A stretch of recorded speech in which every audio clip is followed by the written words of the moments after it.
BBC.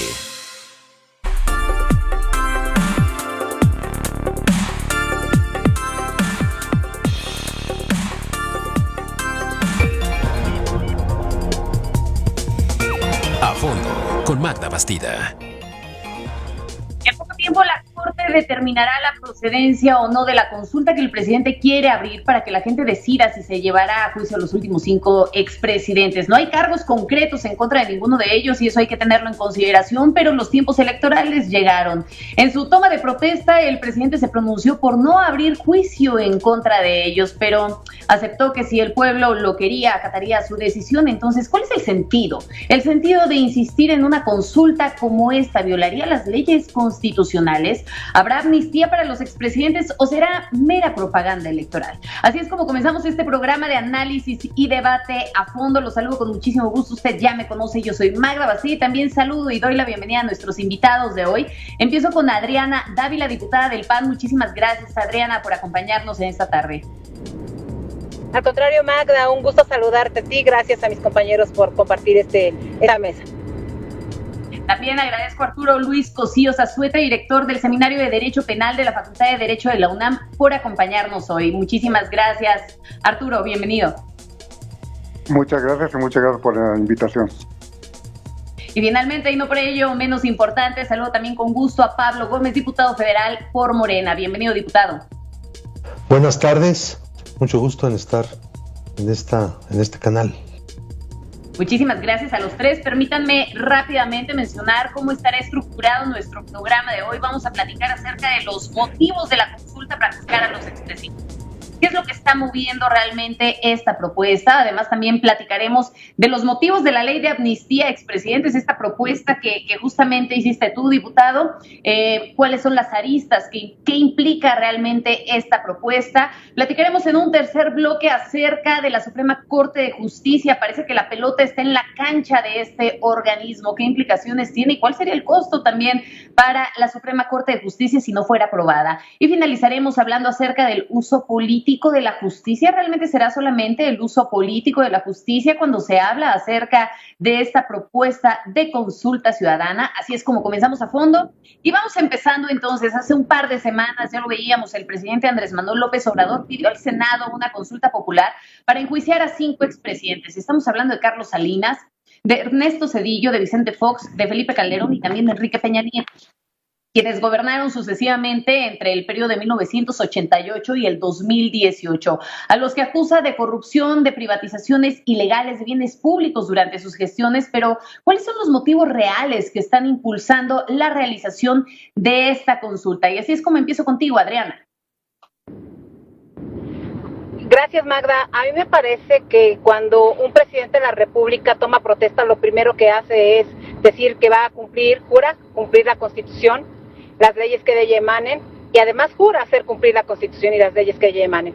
De tal manera que lo más grave que estamos viendo hoy es que tenemos un presidente en donde la Constitución no le interesa, la Constitución es él, el Congreso es él, la Suprema Corte de Justicia es él, y establece un juicio más mediático que jurídico, que legal, para acusar, para desviar la atención de los graves problemas que hoy tenemos, que están en la cancha del presidente después de 2 años de gobierno, y que sin ningún, como bien lo señalabas en tu introducción, sin ningún asunto específico, legal, acusación clara, concreta, más que su palabra, pues lanza una pelota política que por supuesto ya midió que le reditúa grandes cosas, porque lamentablemente hoy, Magda, ante los más de 70,000 muertos, casi 80,000 ya muertos por esta pandemia que están en la cancha del presidente López Obrador, los más de 20,000 niños que están pidiendo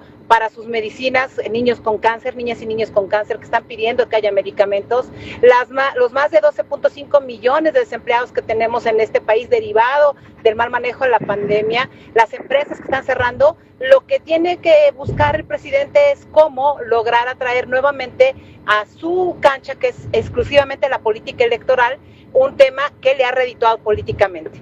Y creo que ese es lo más grave que tenemos hoy. Para un candidato cualquiera hacer este tipo de señalamientos, pues puede ser, llamémosle un asunto permitido, pero para quien es el presidente de la República, me parece que lo único que ha generado no solo es una gran división, nos ha puesto a pelear a mexicanas y mexicanos contra mexicanas y mexicanos, y creo que eso no es alguien que llegó con una gran respaldo popular y cuyo bono democrático está desperdiciando. Bien, muchísimas gracias, Adriana. Voy contigo, Pablo. ¿Qué es lo que opinas al respecto? ¿Es juicio mediático o jurídico? ¿Qué está moviendo al presidente para poder presentar esta propuesta? Es curioso, pero en este programa las 3 preguntas del principio que acabas de mencionar son en contra. O sea, un programa que se hace para estar en contra de convocar a una consulta. Bueno, yo voy a hablar al contrario de ustedes. Creo que la consulta se justifica porque nadie cree en México que habiendo tenido un Estado corrupto, el presidente de la República no tenía nada que ver con eso. Es una cosa ilógica. El presidente de la República era el jefe del Estado. Si el Estado era corrupto, como está fuera de toda duda, pues él era el jefe del Estado corrupto. Entonces, de que hay una enorme cantidad de denuncias contra los expresidentes, las hay. Existen, lo que pasa es que hay impunidad. Hasta este momento ha habido impunidad. Nosotros estábamos elaborando una propuesta en la Cámara hasta el momento en que el presidente presentó la suya y el Senado la mandó a la Corte por disposición de ley. La nuestra iba a tardar todavía bastante, también por disposición de ley, que la ley le da una velocidad distinta a las propuestas de este tipo que nacen en el Congreso y las que presentan los presidentes. Entonces, ya no seguimos adelante, pero era lo de la ley de amnistía, es decir, que el pueblo votara. Si olvida los posibles delitos que hubieran cometido los presidentes, o no olvida, entonces en ese momento pues, la gente, según mi opinión, iba a votar abrumadoramente por no olvidar. Yo creo que hay un gran sentimiento popular de que no olvidemos. Porque si olvidamos la corrupción, olvidamos los malos gobiernos, las represiones también, entonces no vamos a poder superar el Estado corrupto y el Estado represivo. No vamos a poder superar el presidencialismo despótico que ahogó la vida política de México. A eso quieren volver los opositores actuales. Pero nosotros tenemos que luchar para que no volvamos a eso. De allá venimos, ¿cierto? Fuimos víctimas, no solo en lo personal, que desde luego también fuimos víctimas en lo personal, sino como país, como colectivo, como ciudadanía. No queremos volver. Queremos que el pueblo diga basta. Se acabó la impunidad de los presidentes. Esa es la idea. Nos acusan de que es una idea política. Pues claro que es una idea política. No es una idea de otra naturaleza, ¿no? Cuando el pueblo vota, es un acto político por excelencia y es un acto democrático por definición. Entonces, ¿qué es lo que mueve la consulta? ¿La política o el combate a la corrupción y a la impunidad, nada más para terminar de enfocar la idea? Es que las dos cosas son las mismas. La política de lucha contra la corrupción y la represión, contra el viejo sistema antidemocrático. Bien, vamos en ese momento a hacer un corte en este tema para poder ir también a conocer cuál es la apreciación que tiene Arturo al respecto. ¿Qué piensas tú, Arturo? ¿Qué mueve esta consulta? ¿Qué hay detrás de la consulta?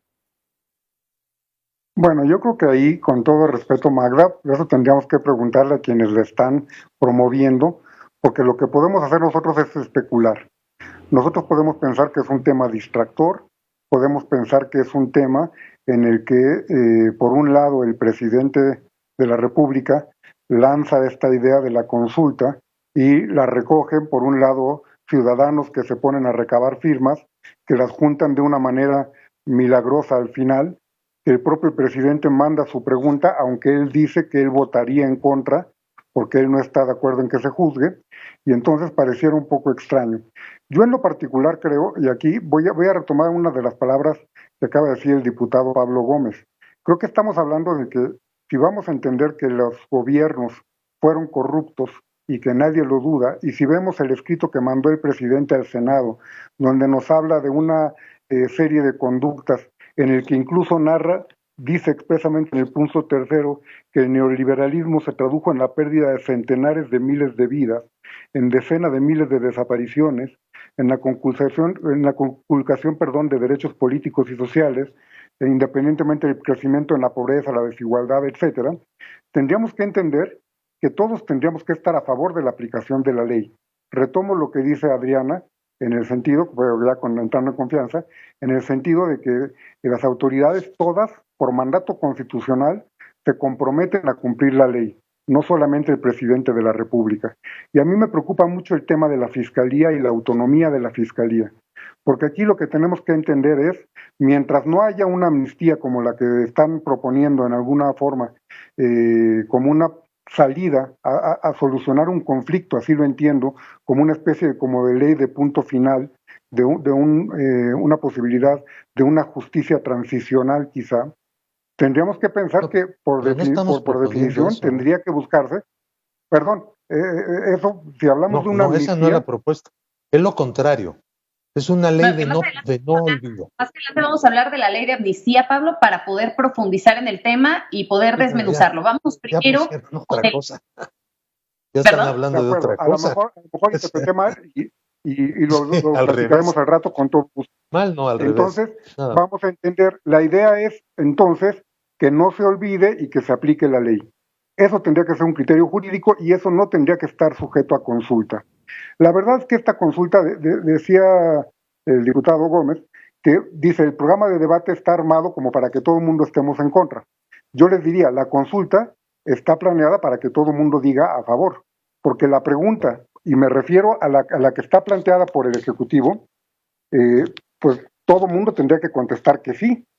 Si la pregunta dice, ¿estás de acuerdo o no con que las autoridades competentes, con apego a las leyes y procedimientos aplicables, investiguen y en su caso sancionen la presunta comisión de delitos por parte de los expresidentes Carlos Salinas de Gortari, Ernesto Zedillo Ponce de León, Vicente Fox Quesada, Felipe Calderón Hinojosa y Enrique Peña Nieto, antes, durante y después de sus respectivas gestiones?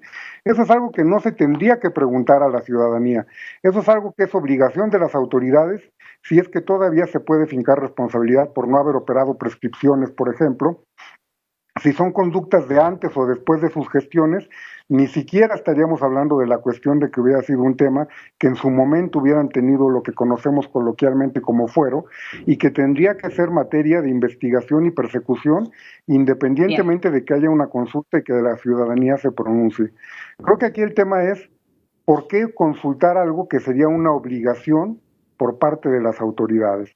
Es decir, vamos a proponer, si ahora, ahorita seguimos. Vamos a hacer el corte en ese momento y permíteme, por favor, preguntarle a Pablo si tiene una réplica ante este comentario. Pablo, ¿qué opinas? No, yo solamente en la parte de la ley de amnistía. La ley de amnistía se presentó en la Cámara para dar base a una consulta convocada por la propia Cámara, a efecto de que la gente votara. ¿Estás dispuesto a olvidar a través de una ley o no? Nosotros estamos en contra del olvido. Para poder recabar, digamos, el repudio al olvido, preguntaríamos si se está de acuerdo con la amnistía.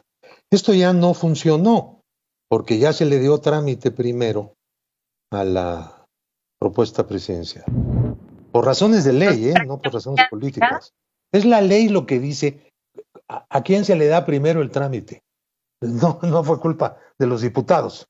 Entonces, bueno, pues ya se fue a la Corte y ahí se va a decidir. Ahí se decidirá. Adriana, esto no tiene que ver con un asunto es que esto no tiene que ver con un asunto de trámite, Magda. O sea, finalmente no.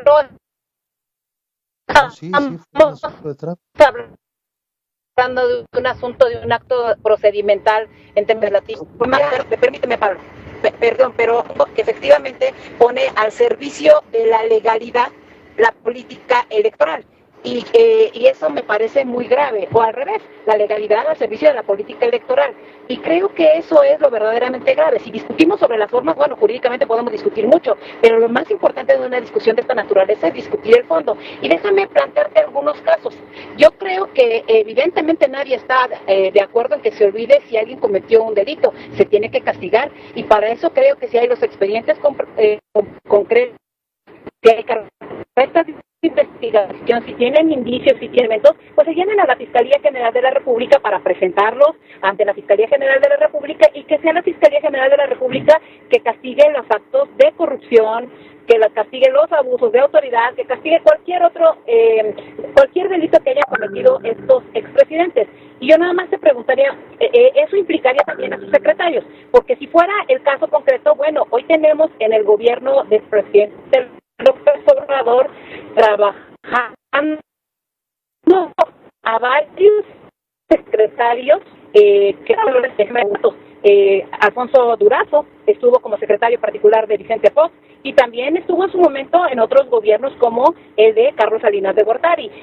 Tenemos a otro exsecretario que hoy es el de Educación Pública, Esteban Moctezuma, y que fue en su momento también de Gobernación y secretario de Desarrollo Social. Y tenemos a otro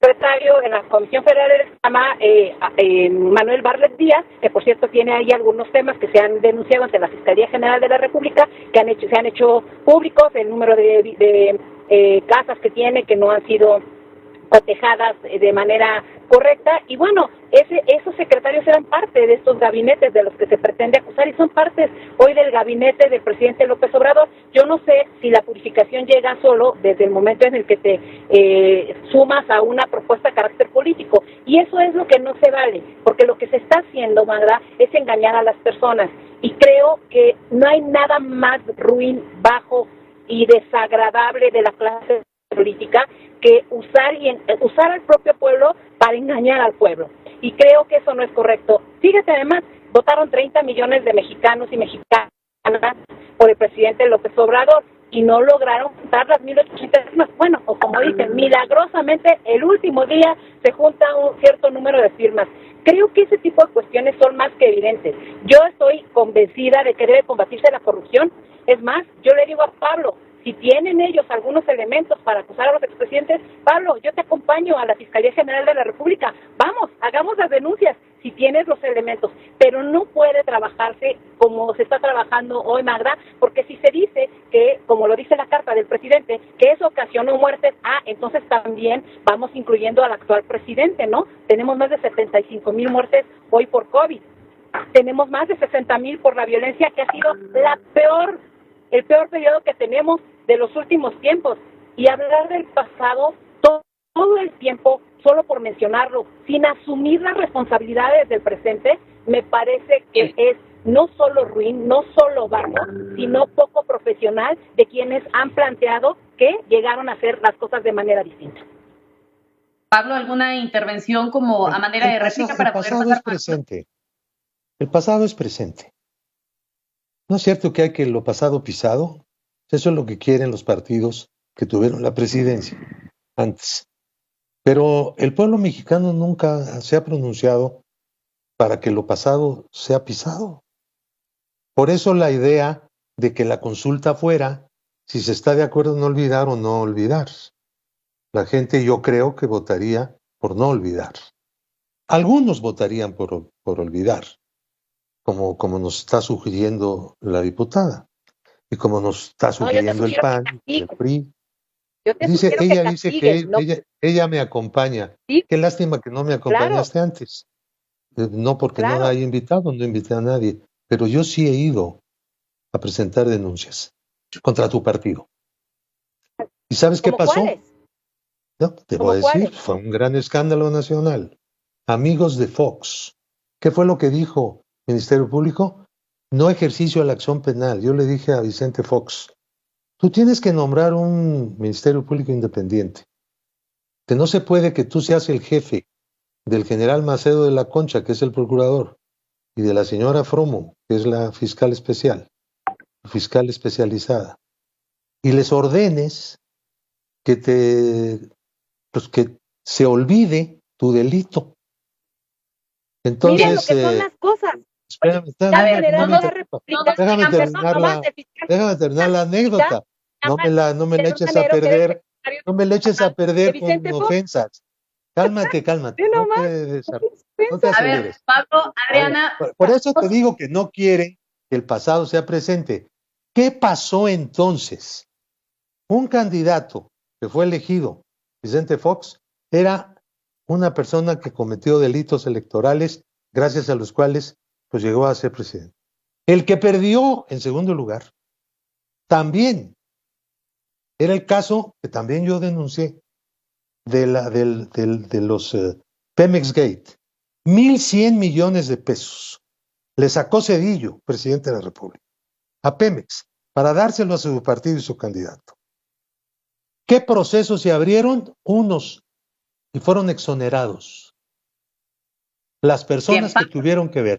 Director de Pemex. Ahora, los expresidentes actuales. Pablo, seguramente nos podríamos aventar todo un debate con este tema, pero déjame tomar también parecer Arturo para poder conocer cuál es su apreciación en cuanto a este debate que ya se está armando perfectamente entre Adriana y Pablo en este momento. ¿Qué tan constitucional, y para podernos centrar nuevamente en el tema, qué tan constitucional es realizar una consulta como esta que se está proponiendo y que, bueno, pues ahora ya está en la cancha de la Suprema Corte de Justicia? Arturo. Bueno, desde mi punto de vista tenemos que partir de una cuestión. La consulta es constitucional como mecanismo de una democracia participativa. En términos de la Ley Federal de Consulta, se establece que lo que se va a someter a la consulta son decisiones en las que exista trascendencia nacional con el tema propuesto y que contenga elementos como que se repercuta para la mayor parte del territorio nacional y que impacte en una parte significativa de la población. Esto tendríamos que llevarlo a una idea de qué es lo que va a tener que ser calificado por la Suprema Corte para ver si se admite y que evidentemente no implique, por ejemplo, violación a derechos humanos. Yo les diría que, en mi opinión, el preguntarle a alguien, ¿quieres que se aplique la ley?, no tendría ningún motivo de inconstitucionalidad, porque es lo que todo mundo tendríamos que contestar que sí, y tendríamos que hacerlo con convicción.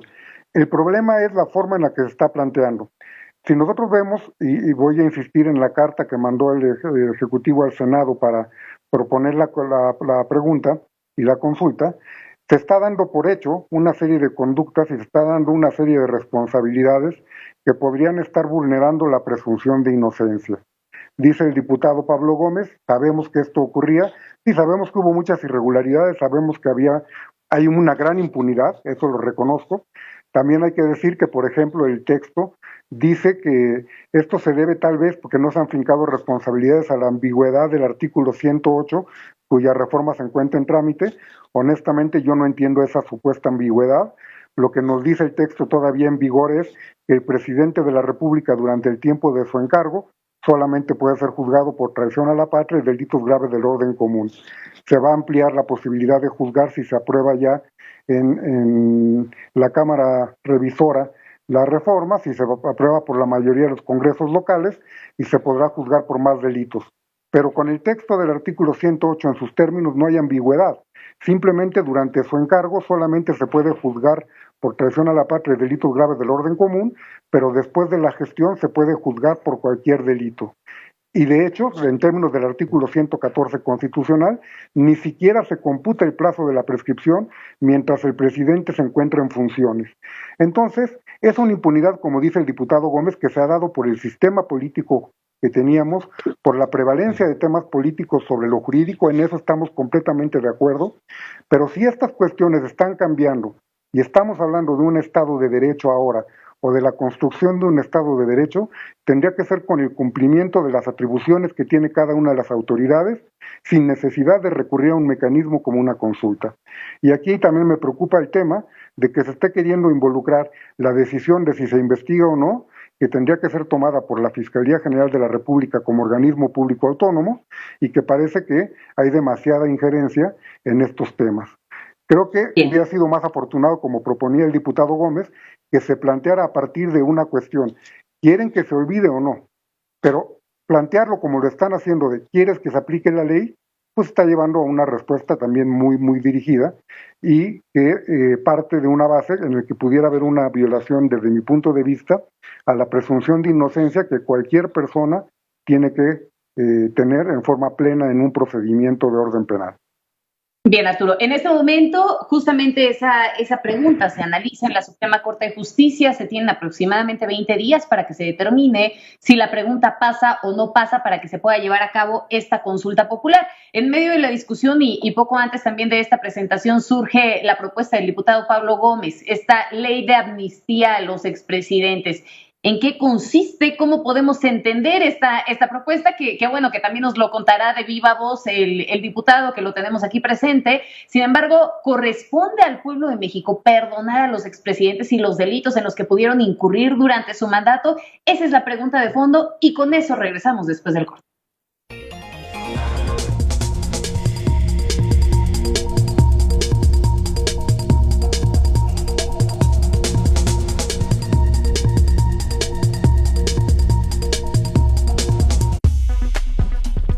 Regresamos en 2 minutos.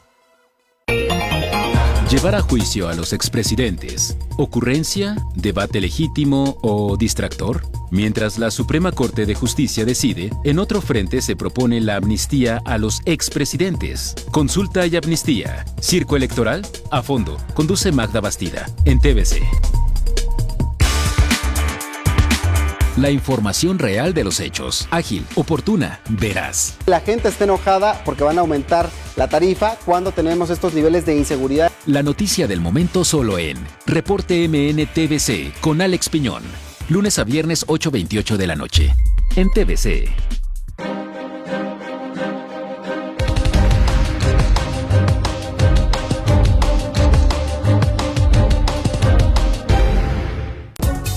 Existen diferentes perspectivas para cada situación.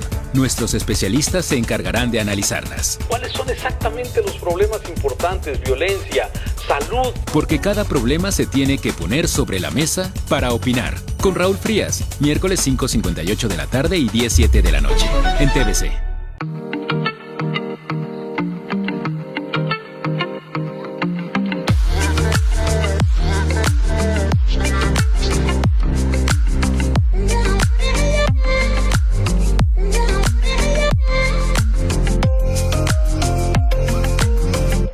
TVC.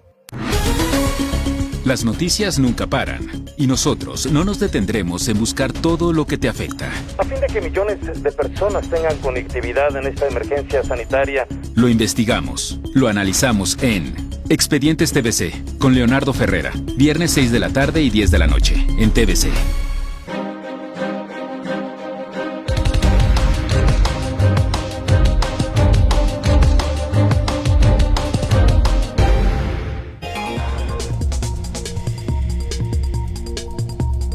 Entender esta propuesta de la ley de amnistía para los expresidentes. ¿Es un as bajo la manga en dado caso de que se llegue a rechazar la propuesta de la pregunta que ha enviado el presidente Andrés Manuel López Obrador? ¿Realmente corresponde al pueblo de México el perdonar a los expresidentes y los delitos en los que pudieron incurrir durante su mandato? Empiezo contigo, Arturo, y de ahí me paso con Adriana y con Pablo.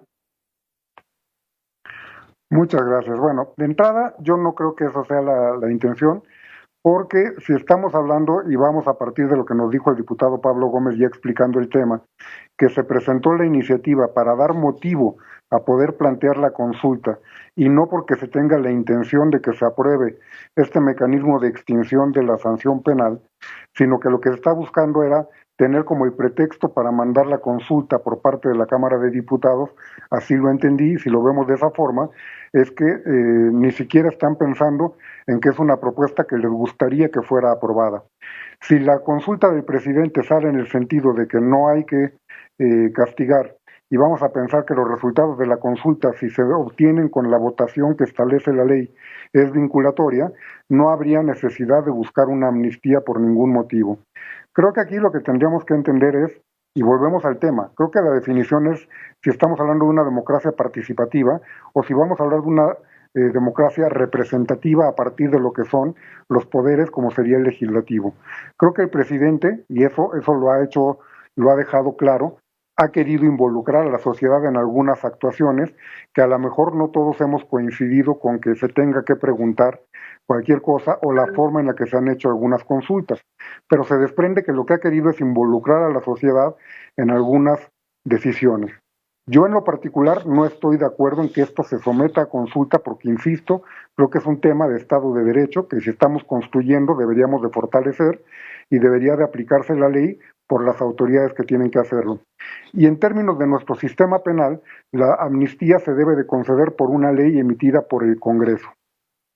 Tenemos en el Congreso de la Unión, por ejemplo, y aquí tenemos a dos representantes de la población, que son los diputados, tenemos representantes que se manejan como de las entidades, que son los senadores, y entre los dos cuerpos colegiados se integra el Congreso de la Unión, que es el que tendría que decidir si se aprueba una ley de amnistía o no. Es a través de esa representación indirecta, si quieren, pero al fin y al cabo no se tendría que consultar a la ciudadanía al respecto. Yo no estaría, en lo particular, con todo respeto, a favor de ninguna de las consultas, ni a favor ni en contra, ¿no? De ninguna de las dos consultas. Vamos contigo, Adriana, para poder después pasar con Pablo con sus apreciaciones y también con algunas aclaraciones al respecto. Sí, gracias. En principio, cuando tú aplicas un proceso de amnistía es porque tienes que perdonar ya a alguien que está condenado, o sea, es un delito. Y finalmente, entonces, tienes que comprobarle a los expresidentes que cometieron un delito. Aquí hay una gran equivocación, no, hay cosas que no se olvidan, hay cosas que no se olvidan que por eso los ciudadanos y ciudadanas, luego de 18 años de campaña con un discurso de mérito de la propia clase política, pues votan por una posición, por una opción que les prometió cumplir la ley. Y cumplir la ley significa, si alguien cometió un delito, si hubo actos de corrupción, que se castiguen. E insisto, tienen a la Fiscalía General de la República. Y justamente por eso yo lo que digo es, Alejandro Gertz Manero, el actual fiscal, que no es tan autónomo, no es nada autónomo, pues me parece que además participó como secretario de Seguridad Pública en el sexenio de Vicente Fox, pues tiene todos los elementos, en dado caso, tiene todos los instrumentos jurídicos a su alcance para iniciar este tipo de acciones. Yo estoy segura que si Pablo se acerca con Alejandro Gertz Manero en ese asunto a la justicia, pues podrá resolverle parte de los asuntos que antes no les resolvieron, pues, aparentemente por asuntos políticos. Pero el problema de fondo de hoy, lo que se quiere es que se mantenga en la mente de las personas que todos los demás son corruptos menos los que se purifican por la cuarta.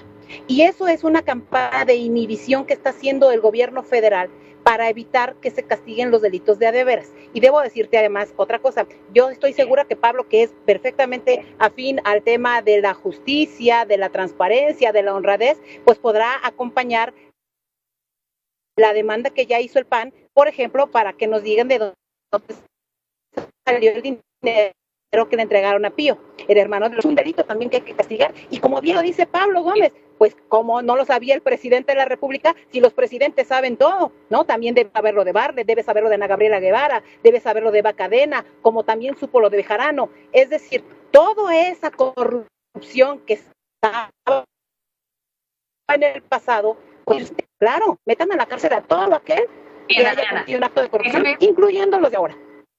Déjame pasar ahora con Pablo para que pueda ahora sí dar una explicación en torno al tema de la amnistía de esta propuesta que había hecho en la Cámara de Diputados y bueno, además al mismo tiempo para que puedas ofrecer esta réplica, Pablo. Bueno, es que las aclaraciones son más que las réplicas porque se dicen cosas que no son ciertas, ¿no? Una amnistía no requiere, no se dirige solo a personas ya sentenciadas. Pueden ser personas sujetas a proceso o incluso personas que no han sido sometidas a proceso.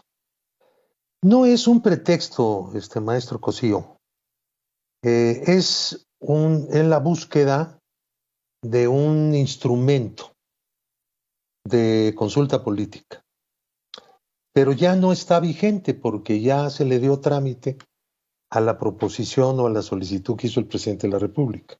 Nosotros ya no hicimos solicitud el día que se venció el plazo, que fue el día 15 de septiembre. Por lo tanto, no está registrada en la Cámara la solicitud de hacer una consulta popular para, según nosotros, rechazar el olvido.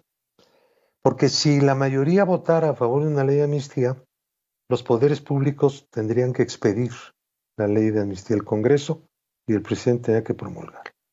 Y si no, entonces ese proyecto tendría que ser desechado por la Cámara de Origen.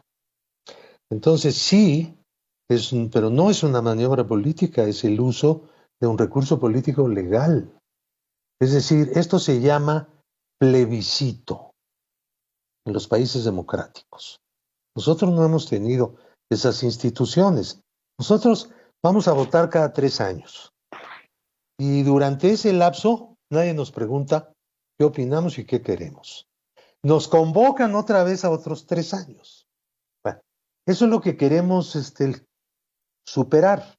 Además de votar cada 3 años para elegir personas, pues queremos que el pueblo pueda estar yendo a votar cosas relevantes, cosas de interés. Pues no solo a nivel nacional, sino a nivel regional, a nivel municipal incluso. Está concedido eso como un derecho ya en la Constitución. Ahora, vamos a seguirlo impulsando. En este momento no tenemos más que esperar a que la Corte diga. Yo nunca le he tenido confianza a la Corte, porque la mayoría de los ministros pues provienen de los partidos que están en la oposición en este momento, ¿no?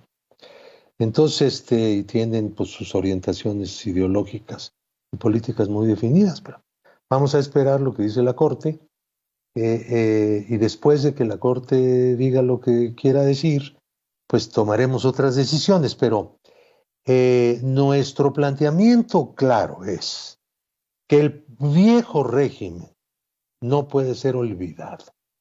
Si lo olvidamos, no podremos nunca superarlo. Reincidiremos como país, una y otra vez, en la corrupción, en la represión, en todo lo que vivimos. Queremos superar eso. Le pedimos apoyo al pueblo. ¿Dónde está el defecto? ¿Dónde está el problema de pedirle apoyo al pueblo para seguir luchando para eliminar al viejo régimen? Pues es nuestro deber. Y la gente, si nos apoya, pues no la vamos a traicionar, como dice Andrés mencionabas Manuel. algo, diputado, que en este momento es importante. La pelota ya está en la cancha de la Suprema Corte de Justicia y hay que recordar que el ministro Aguilar debe de ahora de operar jurídicamente con una presión política que evidentemente representa esto que estamos viviendo sobre sus hombros, y el asunto también debe de resolverse con una delicada reforma al Poder Judicial de fondo. Lo mencionaba el País recientemente en un artículo que presentaba acerca de todo este debate que se está abriendo. En este sentido, pues podríamos hablar de cuál sería la sentencia de Aguilar. Se va a conocer en los próximos días. ¿Qué pasaría si en dado caso no se aprueba esta consulta? Si de plano dicen que no pasa la pregunta, ¿puede el gobierno llevar adelante una consulta después de haber sido declarada inconstitucional por la Suprema Corte de Justicia? Y empiezo con usted, diputado, para poder posteriormente pasar con Adriana y con Arturo. No, yo creo que ya esa consulta no se haría, pero eso no quiere decir que no se hiciera nunca. Podemos insistir en eso. Hay plazos de ley, hay mecanismos legales. Seguirían presionando. La consulta popular está en la Constitución. Para los legisladores que no lo saben, hay que recordarles que la consulta popular está en la Constitución. Es un instrumento político. No es algo que me gusta o no me gusta. Ya sabemos que al PAN no le gusta nada. Nunca le ha gustado consultar a nadie. No son de esos partidos. Entonces, bueno, quizá lo sean algún día, si nos ponemos a hacer consultas populares y nos acostumbramos a ellas. Pero una cosa clara, es un recurso político y un derecho ciudadano. Vamos, bien, para que se entienda. Bien, Adriana. Bueno, yo debo decirte, Magda, que por supuesto que reconozco la experiencia que tiene el diputado Pablo Gómez. Digo, años y años ha sido legislador, hemos tenido la oportunidad, él y yo, de repetir en las legislaturas, ¿verdad? Entonces creo que no nos conocemos bien, ¿no? Y en ese sentido, lo único que puedo decir es que no tiene que ver con que si nos gustan o no las consultas.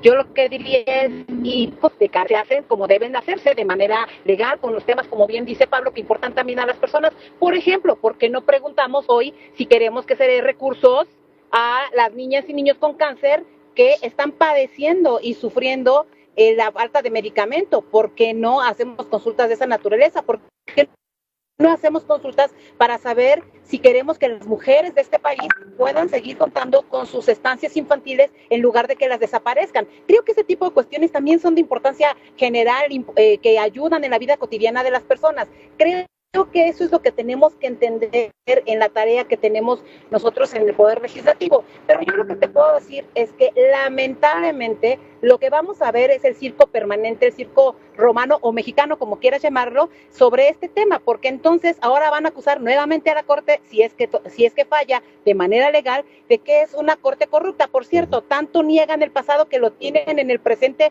pero muy claro, ya te repetí, ya les comenté, el número de servidores públicos que anteriormente estaban en otros sexenios y que hoy están en esta llamada cuarta transformación, entre ellos una expresidenta, una exministra de la Suprema Corte de Justicia de la Nación, Olga Sánchez Cordero.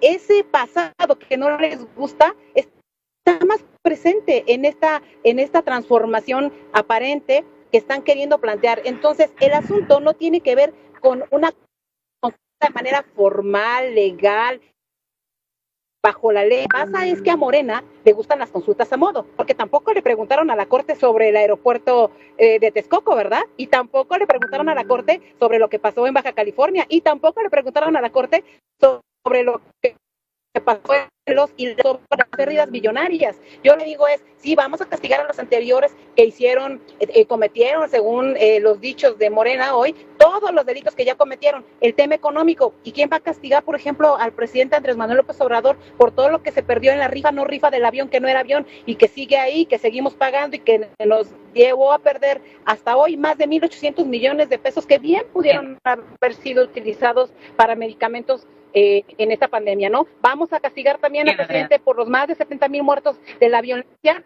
o incluso nada más termino con esto, Magda, o quién va a castigar al presidente por haber cometido el delito de haber dejado ir a un delincuente como el hijo de Chapo Guzmán, que además aceptó públicamente que él lo dejó de ir. Ese tipo de cuestiones también tenemos que castigarlas. No hay justicia selectiva, Magda, y ese es el problema con Morena, que quiere justicia selectiva. Déjame pasar ahora con Arturo para el avión. ¿Por qué compraron el avión? El PAN compró el avión, se lo regaló al PRI para que lo usara. A ver, déjenme pasar con Arturo también para que nos pueda dar su apreciación en cuanto a este punto. La pelota está en la cancha de la Suprema Corte de Justicia. ¿Qué viene después, Arturo? ¿Puede el gobierno llevar adelante una consulta después de haber sido declarada inconstitucional por la Corte? O como está insinuando Adriana en este momento, pues a lo mejor literalmente llevar a cabo la consulta pese a que sea rechazada por la Corte, porque así lo entendí, Adriana, ¿o me equivoco? No te equivocas, te estoy segura que la harán. Ok, Arturo. Yo creo que aquí lo que tendríamos que ver es lo siguiente. Si la Corte rechaza la constitucionalidad de la consulta, no se podría plantear esa consulta, por lo menos no válidamente y no en términos constitucionales. Creo que el gobierno no se arriesgaría a plantear una consulta por la libre, y yo creo que en todo caso lo que podría hacer es lo que dice el diputado Gómez, que podría tal vez volver a plantearse posteriormente. Sin embargo, yo lo que diría es que si hubiera una intención realmente, efectivamente, de investigar y de perseguir los posibles delitos cometidos antes, durante y después de las gestiones de los expresidentes Salinas hasta Peña Nieto, tendríamos que partir de que si se rechaza la consulta, no hay ningún impedimento para que la Fiscalía, en el ámbito de esas atribuciones, proceda a la investigación de los delitos. Es decir, creo que aquí lo que tenemos que quitarnos de la mente es que parece que es darle luz verde a la Fiscalía. La Fiscalía ya tiene luz verde si es que hay algún posible delito y tiene la obligación de investigar. Lo que podría pasar si se aprueba la consulta y si el resultado es vinculatorio por obtener los votos necesarios y todo lo que implique legalmente, es que se pudiera detener una investigación eventualmente si ganara la opción del olvido, vamos a decirlo en las palabras que ha dicho el diputado Gómez, en el sentido de que no se castigue lo que ya ocurrió en las anteriores administraciones. Pero creo que si no hay consulta, pues hay la viabilidad para que se puedan llevar los procedimientos sin ningún impedimento. Insisto, no depende de que se puedan ejercer las atribuciones de la Fiscalía General de la República y en su momento del Poder Judicial de la Federación para poder investigar, perseguir, juzgar y sancionar las conductas de quienes ocuparon la presidencia de la República, ya sea por conductas durante su gestión y por supuesto con más razón antes y después del ejercicio del cargo, salvo el tema de que hubiera problemas de prescripción. Fuera de eso, si no hay consulta, no hay impedimento y se tendría que investigar porque es lo que le obliga a las autoridades. Si no, podrían hasta incurrir en responsabilidad. Bien, en este sentido me voy contigo, Pablo. Ahora sí, déjame poner sobre la mesa una pregunta un tanto espinosa y que forma parte de nuestro cuarto bloque. ¿Hay un uso político de la justicia? La justicia siempre se ha manipulado en México. El Ministerio Público estaba al servicio del presidente de la República. En este momento tenemos una fiscalía independiente. Yo espero que cumpla con su obligación, pero estamos hablando de un proceso político. Necesitamos que el pueblo salga a votar para presionar a las autoridades, al mismo presidente de la República, al fiscal, a los jueces. ¿Por qué ha habido tanta impunidad? La justicia, por ejemplo, miren, para irnos más atrás, ¿cuál es la deuda que tiene el Poder Judicial por la represión del 68, del 10 de junio del 71? Es inmensa, porque fueron tapadera de la represión. Y fueron actos verdaderamente de terrorismo de Estado. Y sin embargo, ¿saben qué hizo el Poder Judicial? Declaró que había prescrito ya los delitos cometidos por Luis Echeverría, que estaba preso en detención, en prisión domiciliaria, y lo exoneraron con el cuento de la prescripción. Esos delitos contra la humanidad nos prescriben, hombre. Bueno, eso hizo el Poder Judicial, pero no nos han dado ninguna explicación, ¿eh? Nos deben esa, y nos deben tantas, como estas que yo presenté. Los dos principales candidatos en una elección eran unos delincuentes electorales. Pero bueno, ¿cómo fue que Fox llegó a ser presidente? Ya no el PAN ya no lo, pues no lo protege, ¿no? Pero en su momento el PAN fue el que cometió el delito. Bien, paso rápidamente con Adriana y después de ti, Adriana, nos vamos a un corte para poder regresar ya al bloque de conclusiones. Brevemente, por favor. Como nunca, la justicia estaba al servicio del poder político, como nunca. Nadie niega las cosas terribles que en el pasado sucedieron y que nos tienen hoy donde nos tienen, lamentablemente, Magda. Pero como nunca, la justicia estaba al servicio de la política y concretamente al servicio del presidente de la República.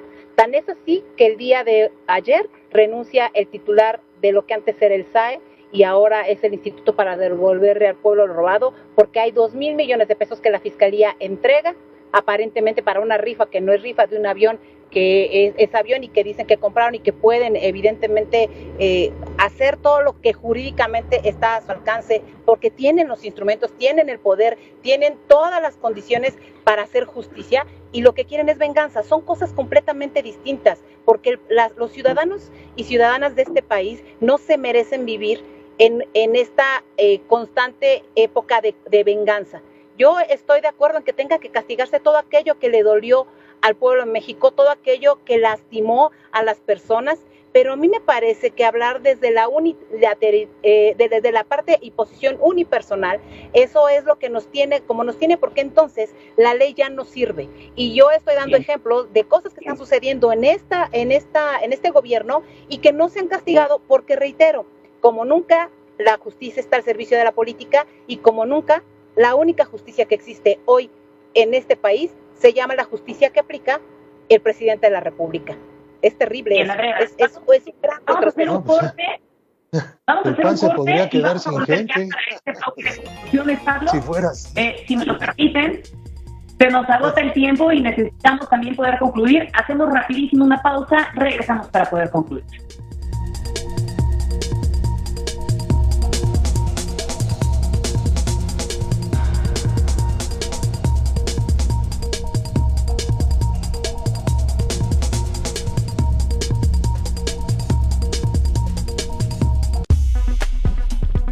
Regresamos en 2 minutos.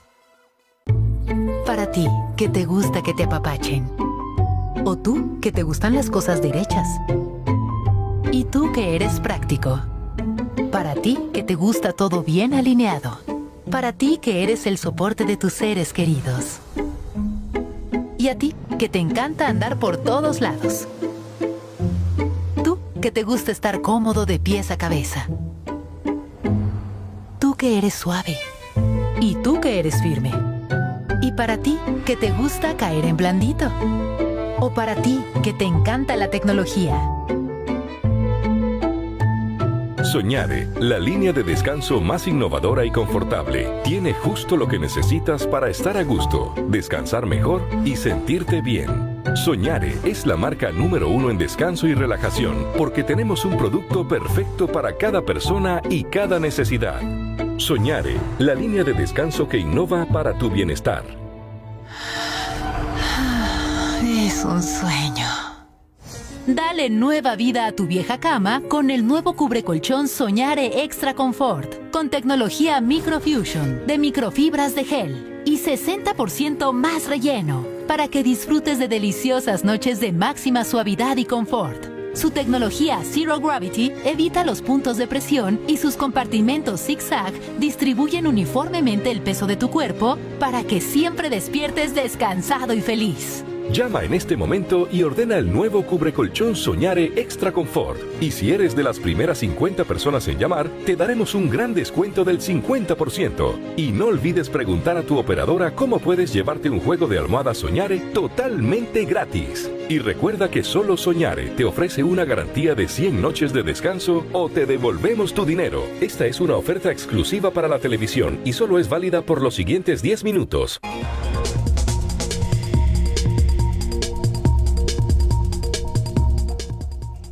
Ya estamos en la recta final de este programa de análisis y debate a fondo. Estamos entrando en el bloque de conclusiones. Tenemos únicamente 1 minuto y medio para que cada uno de ustedes pueda concluir en torno a este tema, la ley de amnistía, además de esta consulta popular.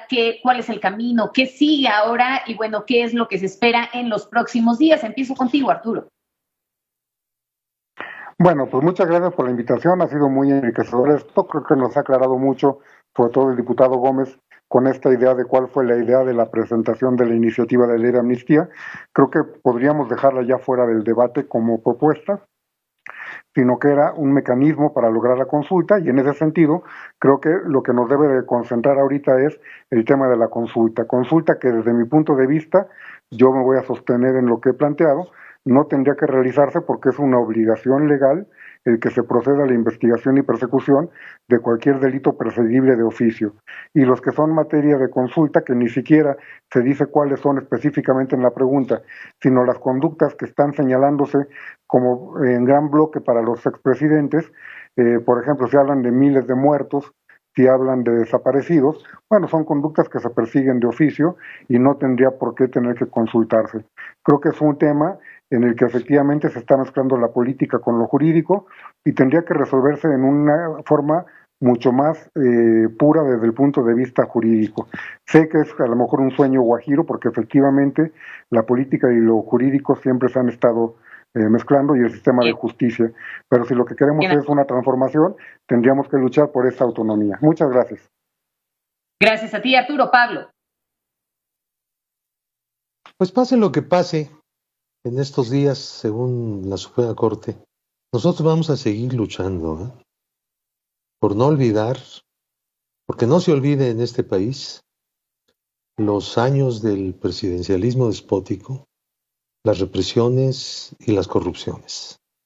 No podemos olvidarlo, sino pues pagando el precio de reincidir. Insisto en eso.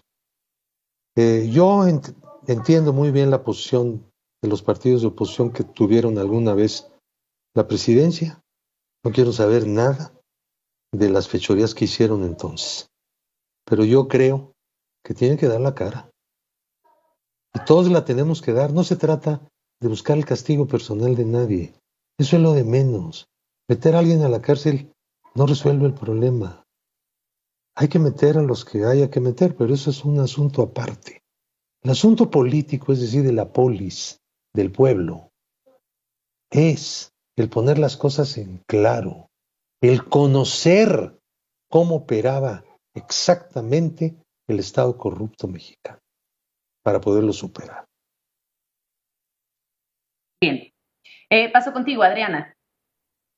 Yo te puedo asegurar, Magda, y le aseguro también a mi compañero diputado Pablo Gómez, porque Arturo tiene muy claro el tema jurídico, pero le aseguro a mi compañero Pablo Gómez que no se va a olvidar. Tal no se va a olvidar porque con este gobierno lo tenemos más que presente.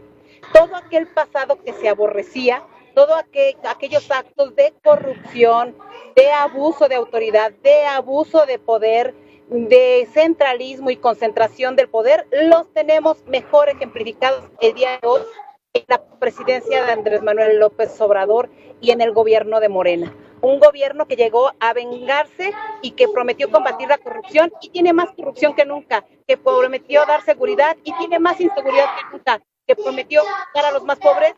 Tenemos cerca de 2.5 millones de personas desempleadas. Creo que ese es el tema. No, Pablo, no se va a olvidar porque nos lo recuerdan todos los días, porque ustedes nos recuerdan que votar por ustedes fue un grave error. Le recuerdan al pueblo de México que lo que hicieron, que lo que están haciendo es lastimar a aquellos que confiaron en ustedes, porque se encargaron en tan solo 2 años de decirle a la gente que fue una vergüenza que votaran por ustedes, porque aquellos que están arrepentidos de haber elegido un futuro, solo se dieron cuenta que lo que les entregaron fue un pasado rancio, de lo peor, en donde las figuras más representativas de esta cuarta transformación las tienen ustedes ahora en los cargos de poder. Ahí es donde lo tienen. No ha habido relevo generacional, lo tienen ustedes y son ustedes los responsables de ahora en adelante y desde hace 2 años de resolver los problemas que dijeron que iban a resolver. Adriana, se nos acabó el tiempo. No se va a resolver. Se va a resolver con... Se nos acabó el tiempo. Muchísimas gracias a los 3 por habernos acompañado en este análisis y debate. Sin duda es una obligación legal. El perseguir cualquier delito no tendría por qué someterse a una consulta. Sin embargo, pase lo que pase, se buscará que no se olvide la corrupción, que no continúe siendo una herencia tan sexenal, porque la justicia debe aplicarse a todos por igual, sin usos políticos, sin intromisión a las instituciones. Muchísimas gracias a los 3 por habernos acompañado. Esto fue A Fondo y bueno, ha llegado también el momento de que le demos la bienvenida a Alejandra López para continuar con este mismo espacio. ¿Cómo estás, Magda? Buena tarde. Vamos a hablar en la siguiente hora para que se mantenga bien informado y nos haga el favor de acompañarnos sobre algunas obras que están inconclusas, hospitales alrededor de México que no han terminado todavía de construirse y que hacen mucha falta en plena pandemia, pero también vamos a enlazarnos a la Ciudad de México para que nos den cuenta de lo que está sucediendo en el plantón de Frena. Esa y más información en la siguiente hora, Magda. Muchísimas gracias, Alejandra. Se quedan en muy buenas manos. Que tengan una estupenda tarde. Gracias, Magda. Y a usted que está en su casa, lo invito a que nos acompañe a la siguiente hora. Vamos a hacer una pausa. Volvemos con toda la información.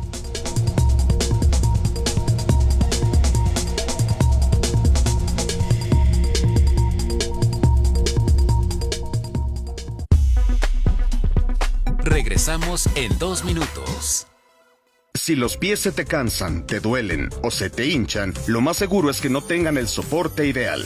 ¿Tienes dolor en los tobillos, en las rodillas y hasta en las caderas? Y si no pasas el día sin que te duela la espalda, lo más seguro es que el problema esté en tus pies. Nunca le presté atención a mis pies, pero siempre los tenía hinchados y me dolían a veces. Si tus pies no están bien alineados, entonces el resto de tu cuerpo tampoco, y entonces a ti te duele todo. La solución: arregla el problema en tus pies y alivia el dolor en todo tu cuerpo. Presentamos Super Totix, la novedosa plantilla ortopédica de pies que ayuda a aliviar el dolor en tus pies, tobillos, rodillas y espalda al alinear tus pies.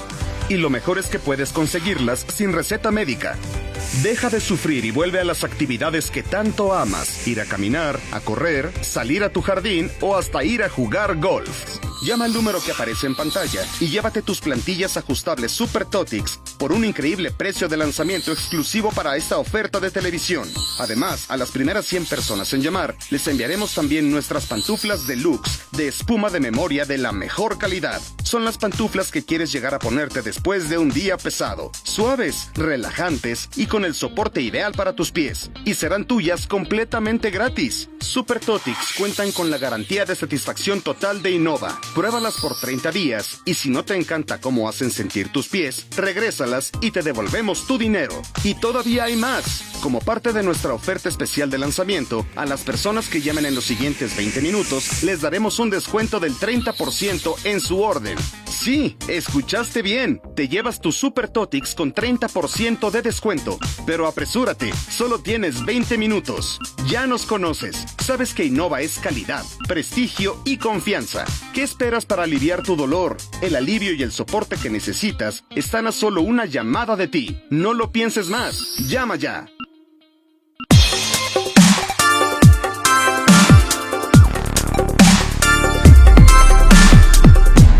Canal TVC. Clasificación B. Este programa puede contener escenas de violencia, adicciones, sexualidad o lenguaje no apto para audiencias menores de 12 años de edad.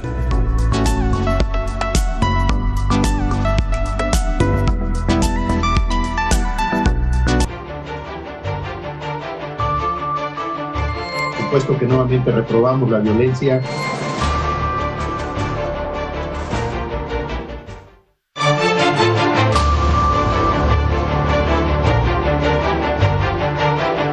Mega Noticias TVC informa.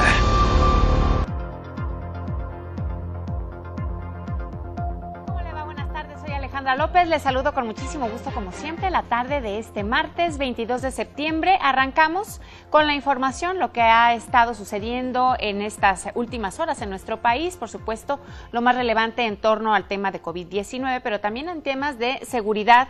Y bueno, pues lo que ya veía usted hace unos segundos, el Día Mundial Sin Automóvil, vamos a retomar también ese tema y la importancia que han tenido últimamente pues algunas otras opciones de movilidad, como lo es la bicicleta. De eso vamos a estar platicando la siguiente hora, pero si le parece, comenzamos este espacio informativo con el tema y que tiene que ver con coronavirus, porque en unos momentitos más nos vamos a enlazar también a la conferencia de salud que encabeza el subsecretario de Salud, Hugo López-Gatell, donde, bueno, se nos actualizan los datos de esa enfermedad. Hay ya 27 estados que reportan una reducción notoria, es lo que dice el subsecretario Hugo López-Gatell, que, bueno, informa que en 27 de las 32 entidades de la República existe una reducción sostenida del número de casos positivos de COVID-19. Él destacó que la intensidad epidémica seguirá a la baja en las siguientes semanas y también asegura que en el país existe un 30% de ocupación nacional de las camas generales para atender la pandemia y en el nivel nacional de camas disponibles con ventilador estamos en 24%. Según el funcionario, desde hace 2 semanas y media ningún estado tiene por arriba del 50% en este indicador. Sin embargo, alertó que en este momento Nuevo León es la entidad que tiene mayor ocupación hospitalaria. Y ya que estamos en el tema de la ocupación hospitalaria, imagínense que hay lugares, entidades donde se tenía previsto que se concluyeran obras que tienen que ver con el tema de salud, clínicas, hospitales, etcétera, y que esto no ha podido ser posible. Imagínense, hay lugares donde ni siquiera tienen herramientas, insumos para tratar enfermedades comunes o digamos las más típicas. Después con el coronavirus esto se convirtió en un verdadero problema. A eso súmele que estas hospitales, estas construcciones no están listas. Vamos a verlo. Continuamente mantener la sana distancia si se tienen síntomas.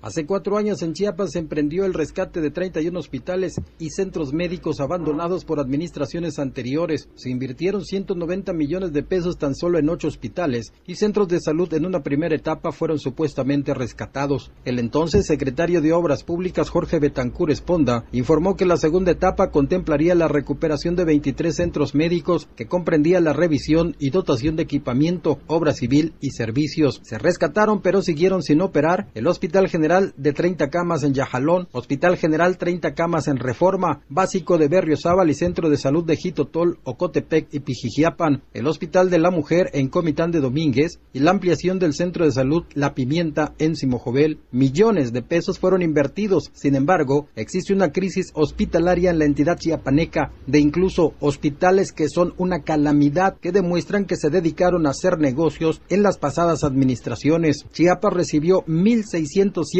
millones de pesos por parte del gobierno federal para equipar, construir y remodelar hospitales y centros de salud. Datos de la Secretaría de Hacienda revelan que el gobierno de Manuel Velasco Cuello le correspondieron 865 millones de pesos. De 4 años a la fecha, las lluvias con anterioridad y ahora la pandemia por el COVID-19 han sacado a la luz pública las deficiencias en la infraestructura hospitalaria en Chiapas, aunado al desabasto en medicamentos, que es una constante.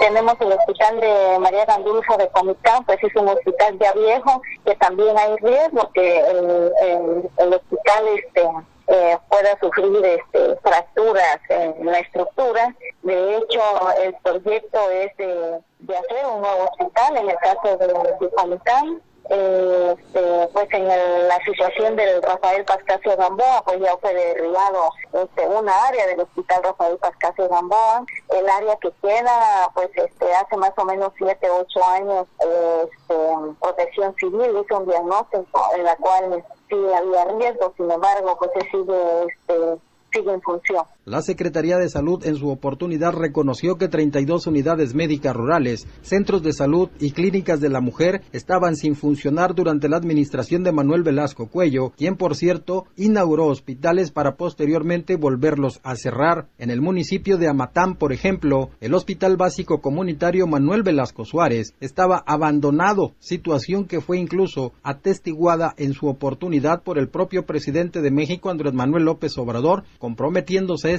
a atender la demanda de los habitantes. Otro hospital abandonado luego de sufrir fracturas en su estructura por el terremoto del 7 de septiembre del 2017 es el del ISSSTE de La Lomita en Tuxtla Gutiérrez. La Constitución establece en el artículo 4 que el pueblo tiene derecho a la salud y hasta ahora ese artículo es letra muerta en Chiapas. Para Mega Noticias reportó Haral Salim. Vamos a ponerle una pausa a este tema porque ha surgido en este momento algo que está sucediendo allá en la manifestación, en este plantón que sostienen los integrantes de Frena, que están pidiendo que renuncie el presidente Andrés Manuel López Obrador, y en este momento está sucediendo algo interesante. Vamos a enlazarnos con mi compañero Antonio Jiménez, que está en aquel lugar. ¿Cómo estás, Antonio? Ale, con mucho gusto poder saludarte. Así es, lo habíamos mencionado durante la tarde, hemos estado aquí pues prácticamente de manera permanente en esta situación del campamento, del movimiento que se manifiesta en contra del gobierno federal y de un grupo de personas de la sociedad civil que llegaron hace unos instantes tratando de amedrentar a los integrantes del campamento. Obviamente quienes están del otro lado están en contra de que esté este campamento instalado aquí sobre la avenida Juárez. Lo que escuchas son los silbatos que indican el momento de alerta por parte del movimiento Frena, y las personas que en este momento están subiendo ya a la Plaza de la Solidaridad. Hace unos instantes, exactamente ahí sobre la Torre del Caballito, en este emblemático monumento, ocurrió pues un intento de tratar de levantar este campamento, por lo cual siguen sonando los silbatos. Las personas del movimiento de Frena han colocado una valla, pero pues sí, algunas personas ya fuera de control tratan de provocar que exista algún tipo de enfrentamiento. En esas imágenes de mi compañero Jaime Calderón podemos apreciar lo que está sucediendo, y no es la primera vez. En el transcurso de los 2 días, al menos de esos 2 días hábiles, el lunes y martes, han ocurrido este tipo de situaciones. Se han estado también repitiendo durante pues diversos horarios. Han señalado que este grupo que está en contra del movimiento llega por ahí de las 2, 3 de la tarde y luego ya entre las 7 y las 8 de la noche para generar este tipo de caos. Y hemos visto a señoras que ocupan este campamento que han caído en crisis nerviosa ante esta situación que se está generando por la presencia de estos grupos. Han venido pues a tratar de levantar el campamento y de manifestarse en contra de lo que aquí está sucediendo. Te escucho, Ale, te escucho. Oye, Antonio, ¿y más o menos podemos calcular cuánta gente es la que está intentando hacer el levantamiento del campamento? Serán aproximadamente un centenar de personas, a lo mucho. Ya tuvimos una situación muy similar en el transcurso de las últimas horas, fue por ahí de las 3 de la tarde, 4 de la tarde cuando ocurrió lo mismo. En este momento pues ya se han tranquilizado un poquito las cosas porque el grupo que respalda al gobierno federal se ha colocado en este monumento de la solidaridad y el grupo del movimiento Frena pues se ha colocado mediante una valla. Están a unos 25, 30 metros de distancia ambos grupos, perdón, y esto es lo que ha tranquilizado un poco una situación que pues estuvo a nada de salirse de control. Vimos a personas pues tratando de retarse a golpes para que levantaran este campamento, otros que defendían esta situación. Son más, obviamente, los que están ahorita en el campamento, y lo cierto es que esto está dividido. Es decir, unos se manifiestan a favor, otros en contra, y lo que está ocurriendo aquí, el movimiento Frena defiende el campamento. Ellos dicen, nosotros vamos a permanecer aquí hasta que no se nos permita llegar al Zócalo de la Ciudad de México. El otro grupo, el que simpatiza con el gobierno federal, es el que intentó, y lo ha hecho ya en otras ocasiones, pues de una u otra forma, espantar, amedrentar a los integrantes del movimiento para que levanten las tiendas de campaña, y que también, hay que decirlo, muchas de ellas que se encuentran vacías.